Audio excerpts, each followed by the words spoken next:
তাওয়ার মধ্যে পরিমাণ মতন ঘি দেওয়ার পরে ব্রেডগুলোকে বেশ পিট করে সামান্য লাল লাল করে ভেজে নিতে হবে। তো এই দেখো আমি ঘি দেওয়ার পরে এদিকে ব্রেডগুলোকে সব একে একে ভেজে নিলাম। তো এই দেখো সব এদিকে ব্রেডগুলো আমার ভাজা হয়ে গেছে। তো তারপর আমি নামিয়ে নেব।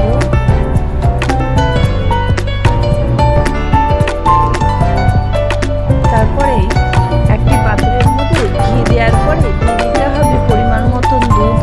তো এদিকে আমি 500 ml দুধ দিয়েছি। তো দুধটাকে বেশ শুকিয়ে নিতে হবে সামান্য। তো যতক্ষণ ওই দুধটার মধ্যে ঘন ভাব আসছে তো দুধটাকে বেশ সিমে আছে ফুটিয়ে যেতে হবে। তো দিকে গ্যাসের ফ্লেম কমিয়ে আমি দুধটাকে বেশ শুকিয়ে নেব। তো যতটা দুধ দেবে তার অর্ধেক যেন হয়ে যাবে। দেখো দুধটাকে আমি শুকিয়ে নিচ্ছি। বেশ 500 ml দুধ দিয়েছি, তার মধ্যে বেশ 250 ml যতক্ষণ না হয়ে যাচ্ছে বেশ অর্ধেক হয়ে যাবে শুকিয়ে শুকিয়ে। তো অতক্ষণ আমি সিমে আছে ওটাকে ফুটিয়ে নিয়েছি। পরে ওর মধ্যে পরিমাণ মতন দিয়ে দেবো কাস্টার্ড পাউডার এবং গুঁড়ো দুধ। তো এইদিকে আমি অর্ধেক গুঁড়ো দুধ এবং কাস্টার্ড পাউডার দিয়ে দিলাম একসঙ্গে। তারপরে এটাকে বেশ আবারও নাড়াচাড়া করে দিতে হবে ভালো করে। বেশ নাড়াচাড়া করে নেওয়ার পরে তারপরে একটু ড্রাই ফ্রুট এবং ব্রেডের যে চারিপাশেগুলো পুরো মিক্সিতে ধুয়ে নিতে হবে।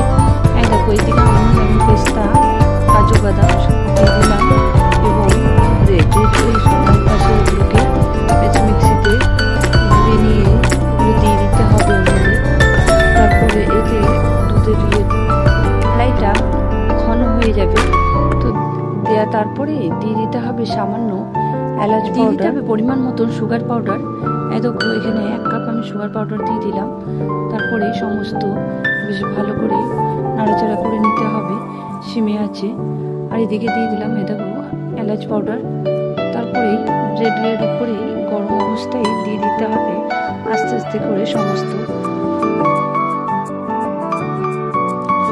মালাইটা ভালোভাবে ওর মধ্যে সামান্য ব্রেশ করে বেশ ছড়িয়ে দিতে হবে। আর তারপরে ওপর থেকে কিছু ড্রাই ফ্রুট আবারও ছড়িয়ে দিলাম। তারপরে রুম টেম্পারেচার হোক বা ফ্রিজে বেশ ঠান্ডা করার পরে সার্ভ করে দিতে হবে।